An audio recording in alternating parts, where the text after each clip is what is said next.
हर हर महादेव। आज इस वीडियो में हम लेकर आए हैं शनि प्रदोष व्रत कथा। प्रदोष व्रत का शुभ मुहूर्त क्या है, पूजा विधि क्या है।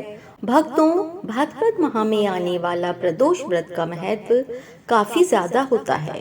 दरअसल ये महीना गणेश जी के पूजन के लिए विशेष फलदायी है। भाद्रपद माह में आने वाला पहला प्रदोष व्रत शनिवार के दिन है, इसलिए इसे शनि प्रदोष व्रत भी कहा जाता है।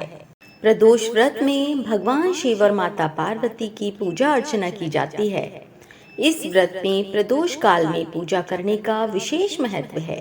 जब रात्रि का समय और संध्या काल का समय दोनों मिलते हैं, उसे प्रदोष कहा जाता है। इसमें प्रदोष काल में पूजा करना बहुत शुभ माना जाता है। भक्तों, भाद्रपद माह का पहला प्रदोष व्रत 31 अगस्त शनिवार के दिन रखा जाएगा, इसलिए इसे शनि प्रदोष व्रत कहा जाएगा। दरअसल त्रयोदशी तिथि का आरंभ 30 तारीख की देर रात में 2:26 पर शुरू हो जाएगा और 31 तारीख को देर रात 3:41 तक त्रयोदशी तिथि रहेगी। उदया काल में त्रयोदशी तिथि 31 तारीख में होने के कारण भाद्रपद माह का पहला शनि प्रदोष व्रत 31 तारीख को रखा जाएगा।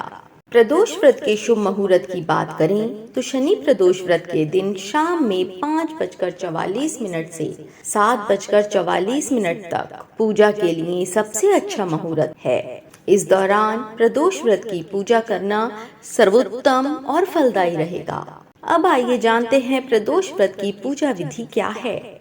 इस दिन आप जल्दी उठकर स्नान आदि करने के बाद पूजा स्थल की अच्छे से साफ सफाई करें। शाम के पूजन से पहले ही पूजा की सारी तैयारियां कर लें। इसके बाद एक चौकी पर भगवान शिव और माता पार्वती की प्रतिमा रखें और इसके बाद दोनों का अभिषेक करें। फिर वस्त्र आदि भगवान को अर्पित कर फूल अर्पित करें और देसी घी का दीपक मंदिर में जलाएं। लेकिन इस बात का ख्याल रखें, भगवान को गुड़हल के फूल, कनेर के फूल और बेलपत्र अवश्य चढ़ाएं और अंत में भगवान के भोग में हलवा या खीर जरूर शामिल करें। तो आइए भक्तों, अब शनि प्रदोष व्रत की कथा प्रारंभ करते हैं। बोलिए शंकर भगवान की जय, पार्वती माता की जय, गणेश भगवान की जय। प्राचीन समय की बात है, एक नगर में एक सेठ रहता था। वह धन दौलत और वैभव से संपन्न था। वह अत्यंत दयालु था। उसके यहाँ से कभी कोई भी खाली हाथ नहीं लौटता था। वह सभी को जी भरकर दान दक्षिणा देता था। लेकिन दूसरों को सुखी देखने वाले सेठ जी और उनकी पत्नी स्वयं काफी दुखी रहते थे। दुख का कारण था उनकी संतान का न होना। एक दिन उन्होंने तीर्थ यात्रा पर जाने का निश्चय किया और अपने कामकाज सेवकों को सौंपकर चल पड़े। अभी वे नगर के बाहर ही निकले थे कि उन्हें एक विशाल वृक्ष के नीचे समाधि लगाए एक तेजस्वी साधु दिखाई पड़े। दोनों ने सोचा कि साधु महाराज से आशीर्वाद लेकर आगे की यात्रा शुरू की जाए।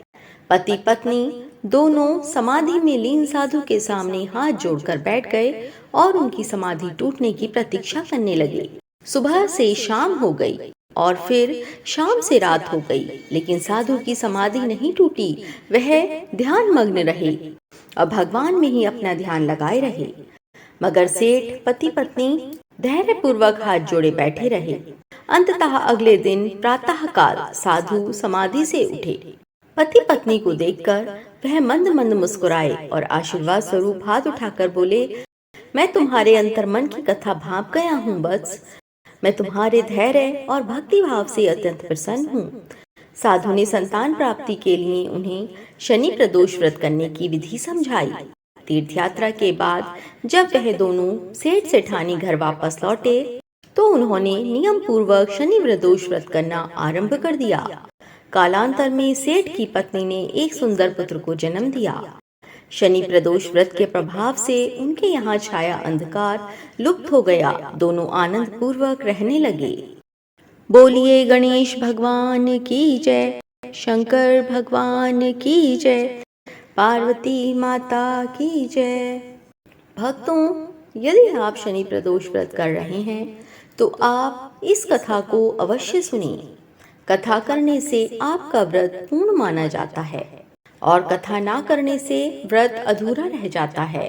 प्रदोष व्रत रखने से भगवान शिव अपने भक्तों के सारे दुख, सारे संकट, सारे कष्टों को दूर करते हैं।